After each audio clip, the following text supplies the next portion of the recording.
to another Real Talk reaction. This one is for The Office, Season 2, Episode number 8. Don't forget to like it, subscribe to it, and hit that notification bell. You know why. Alright, we got executive producer Faye coming through to say Pam's indecisiveness is something she recognizes later on and tries to change, but that is what is causing her current problems. As for Michael, it's easy to see in this episode why he was such a great salesman that he won the top salesman in the company one year and he got promoted to manager. It's because of his people skills and how he will try to develop a friendship with you as a way of guiding you into making you a paper supplier. Throughout the seasons, you'll see different styles of his sales techniques, some which I applied when working in retail and some that might test your own stupidity. It's something that you don't know you're seeing in Michael until the scenes with the client. As for Threat Level Midnight, it is the great lost film of Michael Scott, for sure. Well, I guess if he's not insulting you or being inconsiderate or something, he could be a great salesman, which we've seen that. Yeah, for sure. Alright, Matt coming through. As awkward, weird, and obnoxious as Michael can be, he is truly all about the people. There's a great YouTube video you guys should check out after the series that highlights why Michael doesn't fit in with the cold corporate culture and how he struggles adapting to it. He genuinely cares about everyone. He loves making connections with people, which makes him a great old school salesman. It's why I love him so much. Like Faye said, he has been top salesperson of the year a couple times and promoted to manager for a reason. This is the first episode that we catch a glimpse of that. Again, like Faye said, Michael's sales techniques and actual people skills become showcased a bit more often in the later seasons, though still rarely. As always, love the reaction. Can't wait for more. Still rarely. Greg comes through to say, definitely nice to see confident Michael. Jason says, finally, Michael gets to show off his superpower. Also, great take on Pam trying to have her cake and eat it too. Thanks, guys. M1010 says, this episode shows to me that while Michael is a great salesperson, he is a terrible manager. Him being in the spotlight and the focus of the camera crew causes his arrogance to override his good qualities. I don't think Pam is consciously doing what she is, but yes, she's clearly unhappy in her relationship and doesn't have the courage to end it. It's sad because you can clearly see how much she cares about Jim, even though her indecisiveness is hurting him. At the same time, Jim does know she's in a relationship, so I won't put all the blame on Pam. Alright, last comment from Eric saying this might be the most important episode in the entire run of the show. It's enjoyable sometimes through the first dozen episodes, but there's a huge question underlying everything that happens. How is Michael the boss? This episode shows you how Michael got the job in the first place. He is not a good boss, but he's a very good salesman. He just got promoted from a job he was good at to one that he wasn't good at, which happens all the time. Throw in the amazing screenplay and yet another bit of very slow progress on the Jim Pam front, and you have probably the best episode of the show to date. Alright, well let's get into episode 8 right now.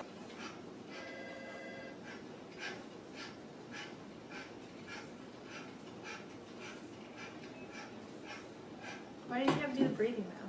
You should get one of these. No, thank you. Do you even know what this is? It is a fitness orb, and it has completely changed my life. Forget everything you thought you knew about ab workouts. Done. This ab workout is specifically designed to strengthen your core. Sorry. Numerous health benefits. Strengthens your back. Better performance in sports. More enjoyable sex. You're not having sex. Plus, improves your You looking at the camera. Oh, I caught that. Okay, you know what? How much is that? That's only $25. Wow. Okay. Oh my god. He's gonna pop it and then go. Yeah. How much is it? I will pay you back. Yeah. I can afford $25. Pam, can I see you in my office? It's performance review day, company-wide. Last year, my performance review started with Michael asking me what my hopes and dreams were, and it ended with him telling me he could bench press 190 pounds. So I don't really know what to expect. Pam, you're trustworthy. Thank you. And a woman. Oh no. And I want you to listen to a voicemail from my boss. Michael, it's Jim. I guess I missed you. I'll be there this afternoon for performance reviews. I hope it's understood that that will be our only topic of discussion. See you soon. First impressions? Just off the top, I think she'll be here this afternoon. My boss is coming in today. The lovely Write Jan that Levinson down. Gould. Well, hello to you too. Yeah, I was just I just wanted to get some closure on what transpired between us at the meeting we had in the parking lot of the Chili's. No, we No. won't be discussing No. that, Michael. The only things I want to talk about during your performance review are your concrete ideas to improve your branch. Well, Wow. surely this review is a formality because of what happened at our meeting in the parking lot of the Review Chili's. is anything but a formality, Michael. And I expect you to forget anything that you think may have happened. Between us, and exhibit completely professional behavior.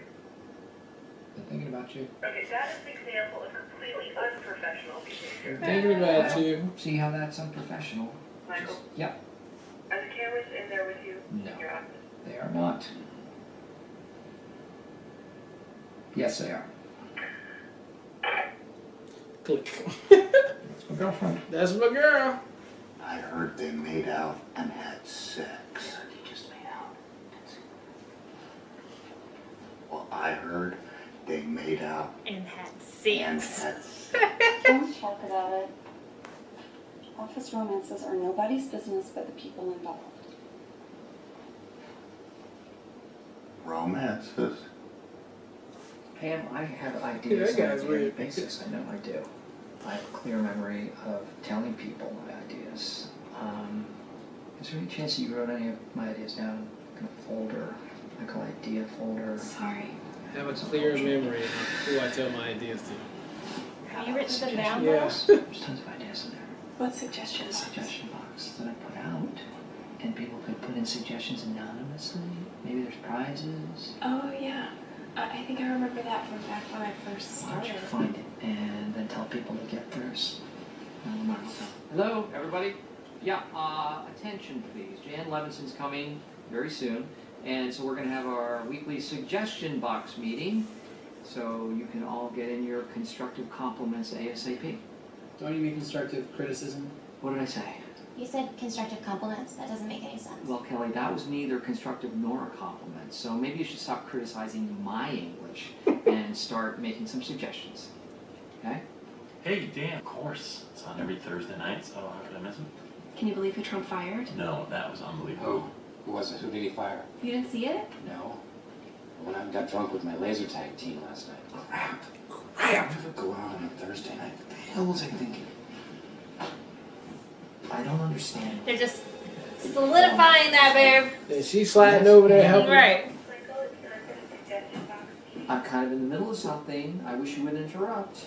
You told me to buzz you about the suggestion box meeting when Jan was here. I did not use those words. I'd like to sit in on that meeting. Is it happening right now? No, it's in like 10 minutes. Everyone's waiting in the conference room. Great. Very good.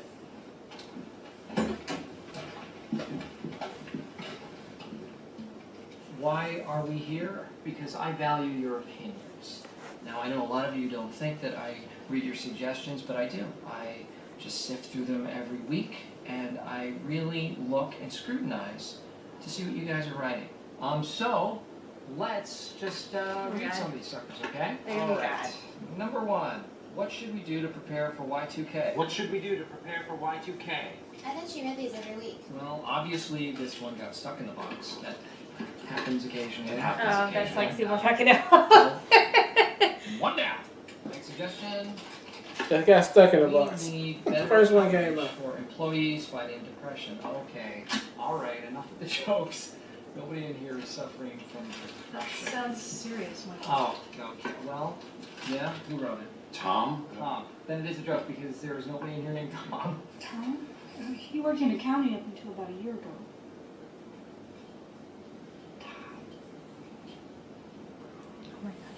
Oh, that guy. Oh, that guy?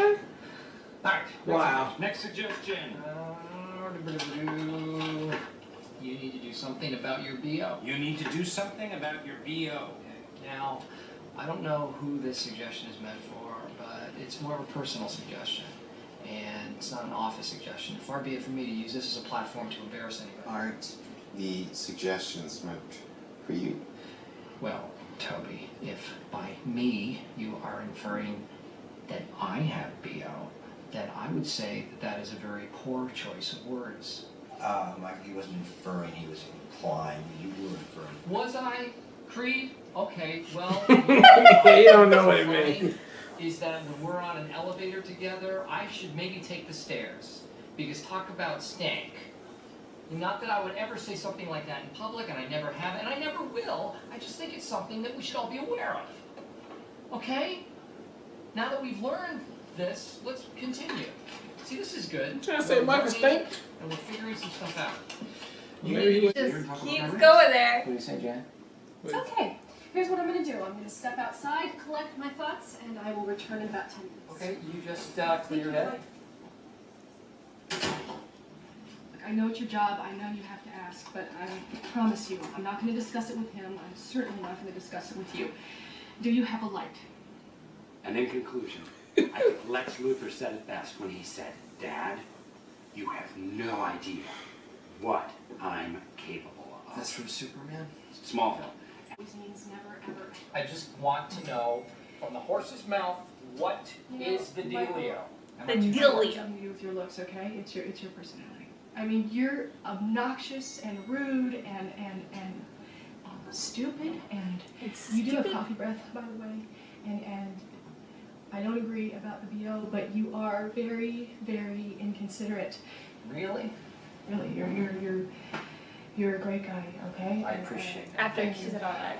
You were very sweet, and you stayed up with me and talked to me and cried with me, and I appreciate that. No, I wasn't crying. I'm just not in a that place stuff. right now where I'm looking for a relationship. So we can still work together, we can still be friends, but okay. So my looks have nothing to do with it. You're so stupid. He's so egotistical. He can't. You're stupid. Jan is not in a place where she feels she can have a relationship right now. And it doesn't matter how great a guy I am. And that is all I needed. I'm good. That is all I needed. I can go home now. I can go home now. Stupid. Friday. Hey, Here's it's the 12:20. Where the hell's Dwight? No idea. Never miss a day of my ass.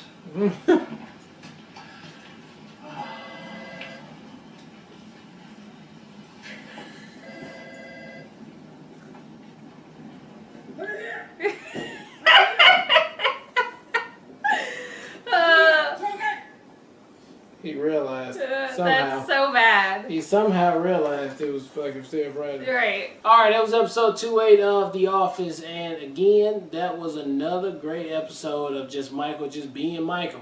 I'm glad these words actually were spoken on the episode by his boss before she left, of all of his mannerisms. Of course, he didn't take any of it in other than you think I had a pretty face. Yeah. But it has been spoken that Michael has some issues, and it at least has been acknowledged on the show. Now, maybe that might stick later on tonight or tomorrow. I don't know, but I doubt it because that's just the way he is. And I also like the practical joke that Jim put on Dwight. That was hilarious to just go all in on that joke. And it worked, too. So, had a good time with it, man. Like you guys said, Michael would be a roller coaster here and there, back and forth. So, I can't wait to see his evolution or de-evolution. However that goes, it's probably going to be funny.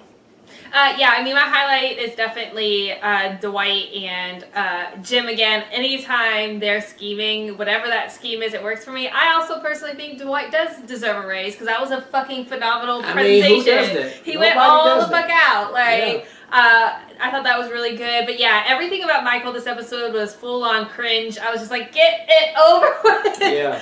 But I am glad she did, Jan did actually utilize the words and clearly tell him how she felt, although none of that's going to stick because as soon as he heard that it's not about his looks, he's like, I'm good. She thinks I'm hot. That's all he needed. So there will be no growth in that aspect whatsoever for Michael. But another solid episode. I can't wait to see where we go from here. Yep. All right. Well, look, thank you guys again for watching another Real Talk reaction for The Office Season 2, Episode 8. And until next time, people, peace.